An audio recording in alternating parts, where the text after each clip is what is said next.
যেহেতু বলছে ছেড়ে দিবা না, ধরে রাখো। হ্যাঁ একটু ধরে রাখেন। এইভাবে ধরে রাখবো। মানে না না একটু আবার ধরুন। এই যে পাল্লাটা তো পারবো কি এখন কি জোর করে ধরে রাখবা? একটু ধরুন। যাও এখন ছাড়। এই যে আসলে এটাই হচ্ছে কি, যে এটাই প্রমাণ দেয়। সব দূরে ধরি। এই যে হ্যাঁ না, মামলা হামলা মানে কথা ছোড়াছড়ি, কাদা ছোড়াছড়ি, অনেক কিছু হয়েছে। এখানে আমি বলবো না ওনার দোষ, এখানে আমি বলবো না আমার দোষ, এখানে বলবো না ওর দোষ, আমাদের বলবো সবারই দোষ। সবারই দোষ। শুধু একার দোষে সবকিছু হয় না, না, না। এক হাতে তালি বাজে না। তো আমাদের সবারই দোষ ছিল, আমরা সবাই সবার মতো করে নিজেদেরকে শুধরে নিয়েছি, যে যার মতো করে বাঁচতেছি। তো আমি চাইবো আমি ভালো আছি, তারাও ভালো থাকুক, সবাই মিলেমিশেই ভালো থাকি।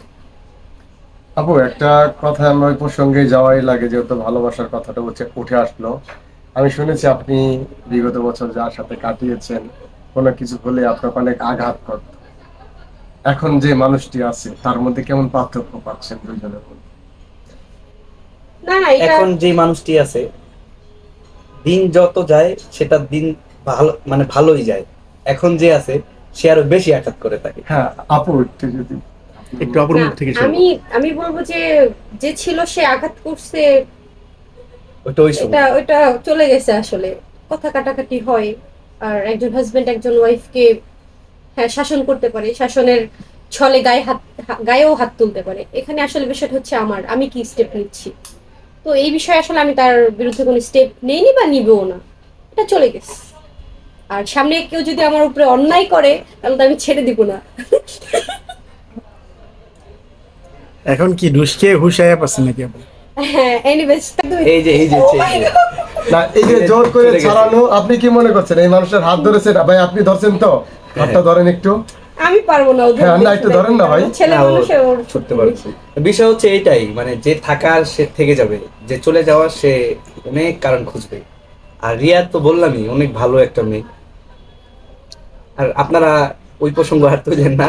না, আমার একটা শেষ আলম ভাই প্রশ্ন। নিজেও অনেক ভালো মানুষ, আমি ওনাকে সম্মান করি, উনি নিজেও আমাকে অনেক ভালোবাসে। আর তাছাড়া রিয়ার সাথে এখন আর ওর কোনো রকমের দ্বন্দ্ব নেই।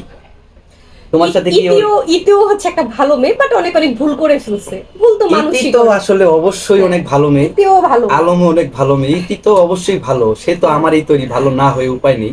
এখন একটু এটা ওটা করে, এটা করে, বাট এখন লাইব্রেরিটি আমি না, এখন অন্য কেউ। আচ্ছা, আমার একটা প্রশ্ন ছিল বলেন। যে ছেলেরা ছেঁকা খাইলে বেকা হয়ে হয় যায়। না, বেকা হয়ে যায়, সাথে মদ গাঁজা সবাই খায়, কিন্তু কিছু লোক দেখছি যে একজনকে হারানোর পরে 30-40 জন নিয়ে আসে। এই বিষয়টাকে মানে এই বিষয়ে কি বলবেন? না, আসলে যার যার পাপের শাস্তি সে দিবে। এখন ইসলামে যদি এটা হয় তাহলে করবে, আর যদি না হয় তাহলে করবে না। আমরা তো করি না, আমি কি, আমরা কি, এটা হচ্ছে দেখতে হবে। আর রিয়া আপু কি বলবেন এই বিষয়টি নিয়ে? আসলে ছেঁকা খাওয়ার পর একটা ছেলে বেকা হয়ে যায়, অনেকটাই অন্যায় কাজ করে, কিন্তু কিছু লোক আছে যারা এক নারীকে হারানোর পরে 30টা নারী নিয়ে আসে। বিষয়টা এই বিষয় নিয়ে কি বলবেন আপনি? আমি বলবো 30 নারীতে যে- যদি সুখ হতো হ্যাঁ। তাহলে এক নারীর কথা কখনোই চিন্তা করতো না, হামলা টামলা হতো না। না, আমি বলবো যে এক নারী চলে যাওয়ার পর 30 নারী যে পুরুষ নিয়ে আসে, ওনার আসলে এটা, উনি তাহলে 30 নারীতে মানে আসক্ত। আসক্ত, বিশ্বস্ত। নাহলে না তো না সে না, এক নারী নিয়েই আচ্ছা আমরা থাকতো। বিষয়টা এইভাবে নেই। ভালো, তার ভালো লাগে, কাজ করে। 30 নারী নিয়ে আসছে, এখানে তো অবৈধ তবে- কোনো কিছু না, সে তবে তো কাজ ওনার- করতেছে। হ্যাঁ, যে নিয়ে আসবে 30টা নারী, ওই 30 নারীর হচ্ছে গিয়ে একটু দেখে শুনে আনা উচিত যে কাকে নিয়ে আসতেছে সে, বা মিডিয়ার মধ্যে কাকে এনে প্রেজেন্ট করতেছে, জনগণকে কি দিচ্ছে, এটা একটু বুঝে শুনে দেওয়া উচিত।